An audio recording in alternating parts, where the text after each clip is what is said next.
Ketua Umum Partai Golkar Setia Novanto menargetkan 1 juta kader Partai Golkar pada tahun 2017.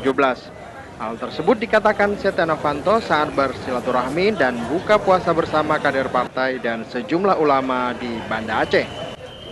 Dalam sambutannya di kantor DPD Partai Golkar Provinsi Aceh, Ketua DPP Partai Golkar Setia Novanto berterima kasih kepada seluruh kader yang telah sukses menjalankan rekonsiliasi melalui Munaslup Partai Golkar, terutama adanya kepercayaan kepemimpinan partai kepada generasi yang lebih muda. Menurutnya, saat ini Partai Golkar telah melakukan rekonsiliasi baik di tingkat pusat, DPD tingkat 1, DPD tingkat 2, tingkat kecamatan sampai tingkat desa. Setia Novanto mengatakan dirinya akan bekerja keras untuk menargetkan 1 juta kader Partai Golkar pada tahun 2017 mendatang. Di samping itu, pada waktu yang bersamaan kita juga akan melakukan konsolidasi kaderisasi.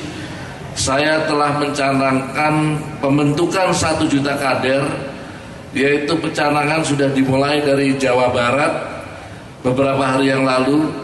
Saya minta supaya kaderisasi ini dimulai dari tingkat desa, kelurahan, dan juga menjadikan desa adalah ujung tombak daripada Partai Golkar.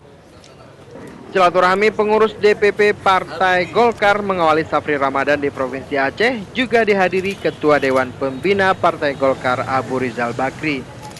Dari Banda Aceh, Mulyadi melaporkan untuk Aceh Video.